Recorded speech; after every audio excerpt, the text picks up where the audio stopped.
All right, hi, I'm Michael Jimenez, reporter for Jaguar Media with the Mesquite, here with Dr. William Bush, who just finished writing a book entitled Who Gets a Childhood, a book about juvenile justice. And first of all, congratulations on your book. It's an amazing accomplishment. Thank you. And also thank you for being here with us today. First of all, I want to begin with the title. When I first heard the title, I was very intrigued. I thought it was a very thoughtful title. What was behind that? Well, I'd like to be able to take credit for the title, but actually my editor came up with that title. I had 2 or 3 other ideas for the title. And really what it is, the title is about the idea of childhood. And at the core, that's what the book is about, the history of childhood as an idea, and how juvenile justice both embodies and fails to embody that idea. We normally associate a whole series of privileges and protections with the life stage of childhood and end of adolescence. And those really develop as ideas in the 19th and 20th centuries. They haven't always existed the way they exist today. And so the book traces how the juvenile justice system has extended those protections to some children and not to other children. And hence the question, who gets a childhood, and implicitly, who doesn't get a childhood? Absolutely. And what is your motivation behind the book? Was there an experience that you had as a child, or do you know somebody who had an experience? Not really, and I do get asked that a lot. The first time I was ever in a juvenile court was as an observer when I was working on the project, so I don't have any direct experience with the juvenile justice system. And not really, I mean, certainly like many of us, I had friends who got into trouble. It was really just an idea that developed more when I was in college in New Orleans in the 90s, when that city was the nation's murder capital. And of course, most of the people who were getting into trouble were young African American males. And that's really when I became interested in some of these questions. Okay. And your book claims the U.S. justice system has failed. Why has it failed?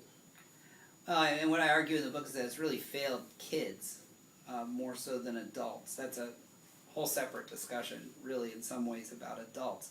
It's really failed because the goal of the juvenile justice system when it was founded a century ago was to prevent kids from embarking on criminal careers and ending up in the justice system, in the prison system. It was about rehabilitation. It was about correcting them. And it's really failed, by and large, to do that.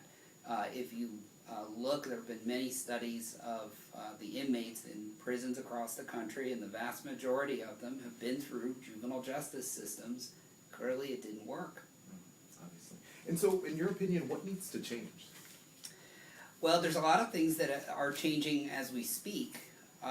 In Texas, for example, and the book really is a study of Texas in particular. It's one of the largest systems in the country and has really been a trendsetter in some ways historically, in ways that are actually pretty surprising.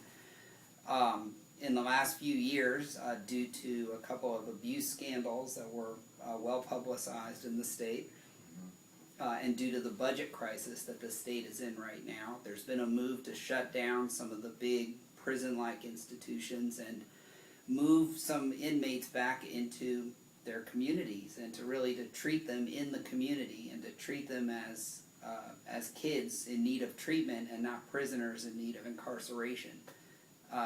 It remains to be seen right now, what's going to happen in the next few years, but it's kind of a moment of possibility right now for juvenile justice in Texas.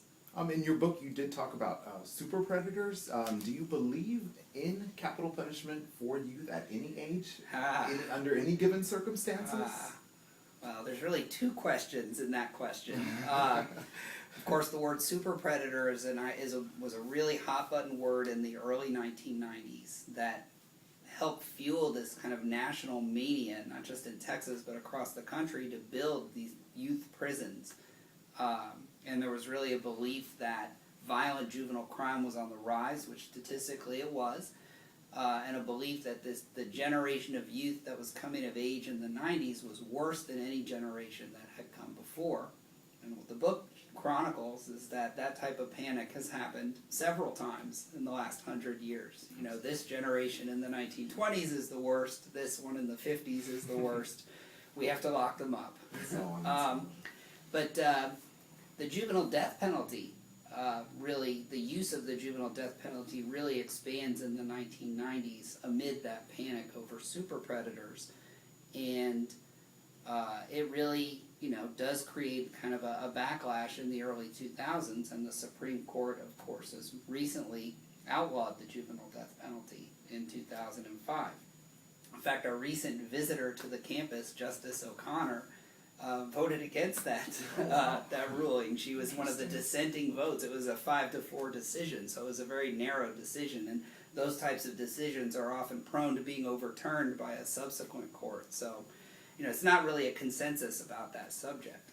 Absolutely. This past weekend, you took part in the Texas Book Fair.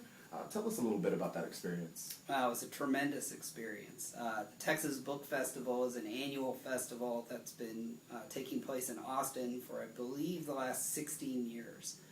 It was founded by Laura Bush, and it's a huge event that brings in writers of just about every genre you can imagine, not just academics, but fiction writers, children's book writers, celebrity authors, cookbook authors, from all over the country, all over the world, really, different walks of life.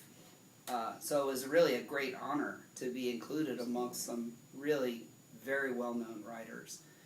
I was on a panel called the State of Our Children, Texas as a Parent, that was held in the Capitol building, and it was a packed house for our panel, so it was a really tremendous experience.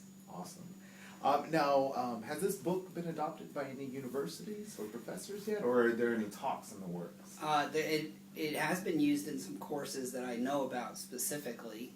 It's been used at University of Nevada, Las Vegas, and of course in their law school. It's been used at least one of the University of California campuses. And I know that one of my colleagues in Canada has used it at one of her university courses.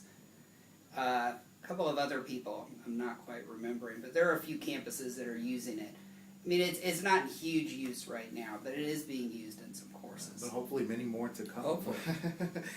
Last question, any plans for a second book? Oh, I'm already working on 2 projects right now.